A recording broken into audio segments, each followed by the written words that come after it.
இப்ப நடந்துட்டு இருக்கக்கூடிய ரஷ்யா உக்ரைன் பிரச்சனையில டீப் ஸ்ட்ரைக்ஸ், அதாவது மாறி மாறி ரஷ்யா உக்ரைனுக்குள்ளேயும் உக்ரைன் ரஷ்யாக்குள்ளேயும் தாக்குறது ரொம்ப அதிக அளவில் இன்க்ரீஸ் ஆயிருக்கு.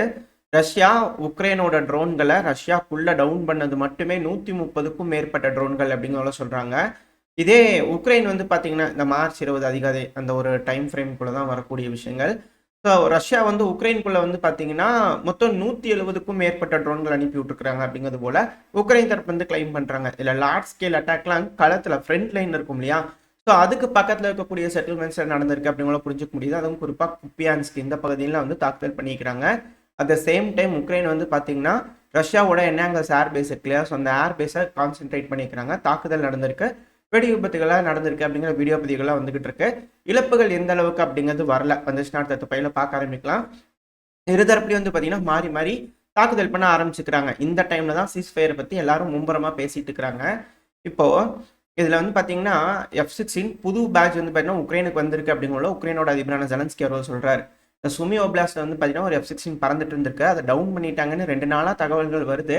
பட் ஆனால் ஏதாவது மெயின் ஸ்ட்ரீம் ஏரியாவில் ஏதாவது கன்ஃபர்மேஷன் வந்துச்சுன்னா பார்க்கலாம். ஆனால் சுமி பகுதியில் F-16 ஆப்ரேட் ஆகிட்டு இருக்கு அப்படிங்கிற சொல்கிறாங்க. ஏன் இந்த சுமி பகுதியை ஹைலைட் பண்ணுறோம் அப்படின்னா, மற்ற பகுதியெலாம் பறக்கும், அது போல் வீடியோஸ் வரும். ஆனால் ஏன் இந்த சுமி பகுதி ரொம்ப ஸ்பெசிஃபிக் அப்படின்னா, இந்த F-16 அணு ஆயுதங்கள் எடுத்துகிட்டு போக முடியும். அதுவும் இந்த F-16 சுமி பகுதியில் பறந்துக்கிட்டு இருக்கு அப்படின்னா, சுமிலேருந்து தான் ரஷ்யாவோட கர்ஸ்க் ஓப்லாஸ்ட்டை குறைஞ்சிட்டு இருந்தாங்க. இப்போ ரஷ்யாவோட பெல்கிராட் ஓப்லாஸ்ட்டை குறையலாமான்னு பார்த்துட்டு இருக்காங்க. ஸோ அந்த தாக்குதலுக்கு வந்து பார்த்தீங்கன்னா குறைஞ்சது 200 உக்ரைனோட இன்ஃபேண்ட்ரி விங்ஸாவது பயன்படுத்தியிருப்பாங்க அப்படிங்கிற சொல்லப்பட்டு வருது. பல காட்சிகள் வருது. ரஷ்யாவோட ட்ரோன்கள் எல்லாத்தையும் இந்த பார்டர், இந்த டிராகன் டீத் இருக்கும் இல்லையா, ட்ரென்ச்சு, அந்த இடத்துலேயே வச்சு எல்லாத்தையும் நியூட்ரலைஸ் பண்ணிட்டு இருக்கக்கூடிய வீடியோ பதிவுகள் வருது. மிக பெரும் இழப்புகள் உக்ரைன் அந்த பகுதிகளில் சந்திச்சுக்கிட்டு இருக்காங்க. இந்த சமயத்தில் தான் வந்து பார்த்தீங்கன்னா பேச்சுவார்த்தை நடக்க இருக்கு. அடுத்த கட்ட பேச்சுவார்த்தை இதே சவுதி அரேபியாவில் வச்சு அமெரிக்காவும் ரஷ்யாவும் பேசிட்டு போகிறாங்க. அது ஃபஸ்ட்டு ரஷ்யாவும் அமெரிக்காவும் பேசினாங்க, அது ஒரு முடிவு வந்துச்சு. அதுக்கப்புறம் அமெரிக்காவும் உக்ரைனும் பேசினாங்க, அது ஒரு முடிவு வந்துச்சு. அதுக்கப்புறம் அவங்க ரஷ்யாகிட்ட பேசி ஃபோனில் பேசிக்கிட்டாங்க. இப்போ திரும்பவும் நேராக ஹை லெவல் மீட்டிங் அப்படிங்கிற சொல்கிறாங்க. மினிஸ்டீரியல் மீட்டிங் வேணால் ஹை லெவல் மீட்டிங் இருக்கலாம், ஒருவேளை ட்ரம்ப் அவர்களும் புட்டின் அவர்களும் பேசிக்கலாம் அப்படிங்கிற சொல்லப்பட்டது. பட் ஆனால் இந்த பீரியட் ஆஃப் டைமில் அது நடக்குமா அப்படிங்கிறது கேள்விதான். மேபி இருக்கலாம், இல்லாமலும் போகலாம். என்னோட தனிப்பட்ட கருத்து இப்போதைக்கு இருக்காது. மேபி அதுக்கு அடுத்த லெவலில் இருக்கக்கூடிய நபர்கள்லாம் பேசிக்கலாம் அப்படிங்கிறத தோணுது. என்ன நடக்கும்ன்றதை வெயிட் பண்ணி பார்ப்போம். இந்த சமயத்தில் வந்து பார்த்தீங்கன்னா ஜெலன்ஸ்கி அவர்கள் டீப் இன்சைட் ரஷ்யா டெரிட்டரியில் தாக்குதல் பண்ணியிருந்தாங்க. ரஷ்யாவோட ஆயில் ரிஃபைனரிஸ்லாம் தாக்குதல் பண்ணிக்கிறாங்க, செய்திகள் பார்த்துட்டு இருக்கோம் இல்லையா. இப்போ இந்த சமயத்தில் அவர் என்ன சொல்லிக்கிறாருன்னா, இந்த சீஸ்ஃபயர்லாம் வந்து இம்மீடியட்டாக கொண்டு வரணுங்க, எனர்ஜி இன்ஃப்ராஸ்ட்ரக்சரில் அடிக்கிறலாம் அடிச்சுட்டு சீக்கிரமாக கொண்டு வரணுமாமா. ஸோ இது போல் அவர் தரப்புன்னு சொல்லிக்கிறாங்க. ரெண்டாவது இப்போ ஃபின்லாண்ட்லேருந்து நேராக நார்வேக்கு போயிருக்கிறாரு. இந்த பேச்சுவார்த்தை, அமைதி பேச்சுவார்த்தையில் உக்ரைன் பார்ட்டிசிபேட் பண்ணுவாங்கன்னா இல்லை, நாங்கள் வந்து பார்ட்டிசிபேட் பண்ண மாட்டோம். உக்ரைனோட பிரசிடென்ட் ஆஃபீஸில் இருக்கக்கூடிய நபர்கள் பொடியாக் அவர்கள் இருக்கா இல்லையா, ஸோ அவர் தரப்புலேருந்து வந்து பண்ண ஸ்டேட்மெண்ட்ஸ் வந்துருக்கு. ஏதோ அவங்கள வாங்கன்னு 2 பேரும் கூப்பிட்ட மாதிரி அவங்க வரமாட்டாங்க, நாங்கள் பார்ட்டிசிபேட் பண்ண மாட்டோம்னு சொல்கிற மாதிரி சொல்கிறாங்க. அவங்களை இன்வைட்டு பண்ணல, ஏன்னா அவங்க தான் வந்து சட்டம் போட்டு வச்சுக்கிறாங்க, நாங்கள் டேரெக்டாக வந்து ரஷ்யாவோட பேச மாட்டோம்னு சொல்லிட்டு. ஸோ அதனால தான் அமெரிக்கா வந்து உட்காந்து பார்த்தீங்கன்னா பேசிக்கிட்டு இருக்காங்க.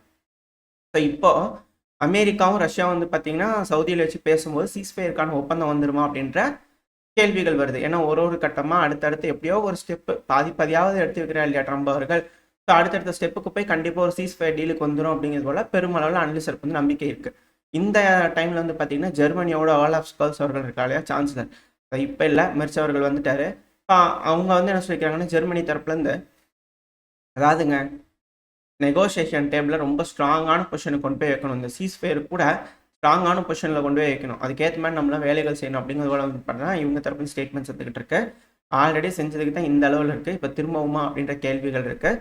இந்த பேச்சுவார்த்தை நடக்கும்போது ரஷ்யாவோட புதுசாக ஏதோ ஒரு பகுதிகளுக்குள்ளே இன்வேட் ஆவாங்களா, நம்ம முன்னாடி சொன்னோம் இல்லையா, ஸோ அதே போல் ஏதோ ஒரு பக்கத்தில் போய் ரஷ்யாவில் குறைஞ்சிட்டு அங்கே போய் உட்காந்துக்கிட்டு புதுசாக நாங்கள் எடுத்துக்கிட்டோம், இப்போ இந்த பகுதியிலேருந்து பின்வாங்கிக்கலாமா, உங்களுக்கு சீஸ்ஃபயர் போடலாமா அப்படிங்கிறவள ஏதாவது கேட்டுருவாங்களா அப்படின்ட்டு சந்தேகங்கள் இருக்குது. அதனால தான் இப்போ பெல்கிராட் பகுதியில் குறைஞ்சிட்டு இருக்காங்களா அப்படின்ற கேள்விகள் வருது. மேப் வீடியோ கண்டிப்பாக இன்றைக்கி சாயங்காலம் வரும். ஸோ அதில் நீங்கள் பார்க்கும்போது தெரிஞ்சுப்பேன் எந்தெந்த பகுதியில் என்னென்ன நடக்குதுன்னு சொல்லிட்டு நான் கிளியராக உங்களுக்கு எக்ஸ்பிளைன் பண்ணுறேன். அது டீட்டெயில்ஸ்லாம் எடுக்கிறதுக்கு கொஞ்சம் டிலே ஆகுது, அவ்வளோதான், மற்றபடி எதுவும் இல்லை. கொஞ்சம் டைமும் ஆயிடுச்சு, இந்த 2 நாளாகவே கரெக்டாக வீடியோ பதிவும் போட முடியல, அந்த ஒரு காரணத்தினால தான். இன்றைக்கி நைட்டு போடக்கூடிய வீடியோ பதிவில் கண்டிப்பாக அந்த மேப்பில் எந்தெந்த பகுதிகளில் முன்னேறாங்க அப்படிங்கிறத பார்த்தலாம். இப்போது சூழ்நிலை ரஷ்யா உக்ரைன் பிரச்சனை முடியுமா முடியாதா அப்படின்னு சந்தேகத்திலே இருந்துகிட்டு இருக்கு. இருதரப்புலையும் மாறி மாறி தாக்குதல் பண்ணிக்கிறாங்க, மாறி மாறி பேசிக்கிறாங்க. அவங்களோட ஸ்டேட்மெண்ட்ஸ்லாம் கொடுத்துட்டு இருக்காங்க. இது இங்கே இருக்கக்கூடிய விஷயம். அப்படியே கீழே இறங்கி இந்த இஸ்ரேல் காசா பிரச்சனைக்கு வந்துட்டோம்னா, ஹமாஸ் தரப்புலேருந்து ஒரு பாசிட்டிவ் சைன் காமிச்சிருந்தாங்க. பட் இருந்தாலுமே சில மிக முக்கியமான பகுதிகளை இஸ்ரேலோட ட்ரூப்ஸ் உள்ள ஊடுருவி சில பகுதிகளை பிடிச்சு வச்சுக்கிட்டாங்க. அந்த பேச்சுவார்த்தை சுமூகமாக இருந்தாலும் அக்செப்ட் பண்ணிக்கிட்டாலும் அது இதுக்கு மேலே எடுபடுமா, இல்லை அவ்வளோதானா, இங்கே சண்டை தானா அப்படின்ற கேள்விகள் இருக்குது. என்ன நடக்க போகுதுன்னு தெரியல, வெயிட் பண்ணி பார்ப்போம். இஸ்ரேல் இங்கே கிரவுண்ட் ட்ரூப்ஸை மட்டும் அனுப்ப கிடையாது, at the same time air ஸ்ட்ரைக்கும் பண்ணுறாங்க. இப்போ ஏர் ஸ்ட்ரைக் பண்ணனா திரும்பவும் 70 நபர்களுக்கு மேலே இறந்துருக்கலாம் அப்படிங்கிறது போல செய்திகள்லாம் வந்துகிட்டு இருக்கு. தாக்குதல் வீரியமாக தான் இந்த பகுதியில் நடந்துட்டு இருக்கு. At the same time Yemen Houthis பார்த்தீங்கன்னா அமெரிக்காவோட போர்க்கப்பலை தொடர்ந்து தாக்குறதுக்கு முயற்சி பண்ணிக்கிட்டே இருக்காங்க. அதுக்கான வீடியோ பதிவுகள் அமெரிக்க தரப்புலேருந்து ரிலீஸ் பண்ணிட்டே இருக்கிறாங்க. அது போலவே மேரேஜ் ஹால்ஸ், அதாவது பொதுமக்கள் வாழக்கூடிய பகுதி, பப்ளிக் இன்ஃப்ராஸ்ட்ரக்சர் இந்த சொல்கிறாங்க இல்லையா உக்ரைன் தரப்புலேருந்து, ஸோ அதுபோல பகுதிகளில் குறிப்பாக குறி வச்சு பார்த்தீங்கன்னா அமெரிக்க தரப்புலேருந்து தாக்குதல் பண்ணிட்டே இருக்கிறாங்க. இருந்துமே திரும்ப ஒரு MQ-9 ரீப்பர் ட்ரோனை நாங்கள் டவுன் பண்ணிட்டோம் அப்படிங்கிற ஹவுதி தரப்புலேருந்து வீடியோ பதிவுகள் விட்டுருக்குறாங்க. இது 16வது, அதாவது ஒரு டேர்மில் டோட்டலாக எண்ணிக்கை எடுத்திங்கன்னா ஜாஸ்தி வரும். இந்த பிரச்சனை ஆரம்பிச்சதுக்கு அப்பத்தில் பார்த்தீங்கன்னா மொத்தம் 16 ட்ரோன்களை டவுன் பண்ணிக்கிறதா ஹவுதி தரப்புலேருந்து பார்த்தீங்கன்னா கிளைம் பண்ணிக்கிறாங்க. வெயிட் பண்ணி பார்ப்போம் இதுக்கு ரெஸ்பான்ஸ் எப்படி அமெரிக்க தரப்புலேருந்து இருக்க போகுதுன்னு சொல்லிட்டு. ஸோ ஹவுதியாக அவங்களோட டஃப்னஸை காட்டுறாங்க. வெயிட் பண்ணி பார்ப்பாங்க இருக்கக்கூடிய மக்கள் எந்த அளவுக்கு சப்போர்ட் பண்ண போகிறாங்க யமன் ஹவுதிஸ்க்கு அப்படிங்கிறது போல. அப்படி நம்ம ஈரான் தரப்பில் வந்துட்டோம்னா இந்த பேச்சுவார்த்தை நடந்துட்டு இருக்கு இல்லையா, அதில் இருக்கக்கூடிய விஷயங்கள் பாசிட்டிவாக இருந்துச்சுன்னா நாங்கள் எடுத்துக்குவோம். ரெண்டாவது, அதாவது அழுத்தங்கள் கொடுக்குறாங்க ஈரானுக்கு, இந்த நியூக்ளியர் டாக்ஸை பற்றி பேசணும், திரும்ப ஒரு ஒப்பந்தம் போடணும் அப்படிங்கிற ட்ரம்ப் அவர்கள் 2 மாதம் கெடு கொடுத்துருக்காங்க. அதை டீட்டெயிலாக படிச்சுக்கிட்டு இருக்கோம். அதில் இருக்கக்கூடிய சில விஷயங்களை நாங்கள் பாசிட்டிவாக எடுத்துக்குவோம். இருக்கக்கூடிய விஷயங்கள் பாசிட்டிவாக இருந்துச்சுன்னா நாங்கள் அதை எடுத்துக்குவோம். அப்படி இல்லைனா கொஞ்சம் யோசிச்சு என்ன எதுங்கிறது பார்த்து தான் செய்யணும் அப்படிங்கிற போல ஈரான் தரப்பு ஸ்டேட்மெண்ட்ஸ் வந்துகிட்டு இருக்கு. ஸோ அழுத்தங்கள் மிக பெரும் அளவில் இருக்குது. At the same time Persian கல்ஃபில் தொடர்ந்து 10 மணி நேரம் 17 மணி நேரத்துக்கிட்டலாம் பார்த்தீங்கன்னா ட்ரோன்கள் உளவு வேலையை பார்த்துக்கிட்டே இருக்குது ஈரான் பகுதியில் அப்படிங்கிறது போல தகவலும் வந்துட்டு இருக்கு. அப்புறம் இன்னொரு விஷயம், இங்கே ஈரானில் பெர்ஷியன் கல்ஃபில் மட்டும் கிடையாது, அட் த சேம் டைம் கருங்கடல்லையும் பார்த்தீங்கன்னா அமெரிக்கா, ஃப்ரான்ஸ், UK மாறி மாறி பார்த்தீங்கன்னா அந்த இடத்துலையும் உளவு வேலையை பார்த்துக்கிட்டு இருக்காங்க அப்படிங்கிறதுல மாற்று கருத்துல. இந்த இரு இடத்துலையும் உளவு வேலைகள் தொடர்ந்து நடந்துகிட்டு இருக்கு அப்படிங்கிற குற்றச்சாட்டுகள் வந்துகிட்டு இருக்கு. அடுத்து பார்த்தீங்கன்னா இஸ்ரேல் மேலேயும் பார்த்தீங்கன்னா யமன் ஹவுதிஸ் தாக்குதல் பண்ண ட்ரை பண்ணிக்கிறாங்க. அதை நாங்கள் டவுன் பண்ணிட்டோம் அப்படின்னு திரும்பவும் இஸ்ரேல் தரப்புன்னு சொல்லியிருக்காங்க. ஸோ இது இந்த மிடில் ஈஸ்ட் நடக்கக்கூடிய விஷயங்கள். அப்படியே கொஞ்சம் கீழே வந்துட்டோம்னா ஆஃப்ரிக்கா. ஸோ இந்த ஆஃப்ரிக்காவில் M23 ரிபல்ஸ் இருக்காங்க இல்லையா, அவங்க தரப்பு என்னங்க சீஸ்ஃபயர் போட்டுக்கிறாங்க, நீங்கள் எனக்கு தொடர்ந்து அட்டாக் பண்ணிட்டே இருக்கிறீங்க அப்படின்ற விஷயங்கள் அவங்ககிட்ட கேட்கப்பட்டதுக்கு அதுக்கு M23 ரிபல்ஸ் ஆக்சுவலாக இவங்க காங்கோவில் இருக்கக்கூடிய நபர்கள் தான், காங்கோவோட நபர்கள் தான் இவங்க எல்லாருமே. அந்த பகுதியில் ஃபெலிக்ஸ் தெக்ஷிடி அவர்கள் அவங்களுக்குள்ள முரண்பாடுகள் வந்ததுனால இவங்க பிரித்து ரிபல்ஸாக மாறிட்டாங்க. அவங்களுக்கு அடைக்கலம் கொடுத்து வச்சுக்கிறதா ரவாண்டா. இப்போ அந்த கத்தரில் தோஹாவில் வச்சு பேச்சுவார்த்தை நடந்தது பார்த்தீங்கன்னா M23 ரிபல்ஸ் அவங்க சேர்த்திக்கல. ஃபெலிக்ஸ் தெக்ஷிடி அவர்களும் ரெண்டாவது, அதாவது காங்கோவோட DR காங்கோவோட அதிபரும் ரவாண்டாவோட கெமேனி அவர்கள் அதிபர், இவங்க 2 பேரும் தான் பார்த்தீங்கன்னா உட்காந்து டேட்டா பேசி சீஸ்ஃபயர் கொண்டு வந்தாங்க, இமீடியட்டாக கொண்டு வரேன்ட்டு.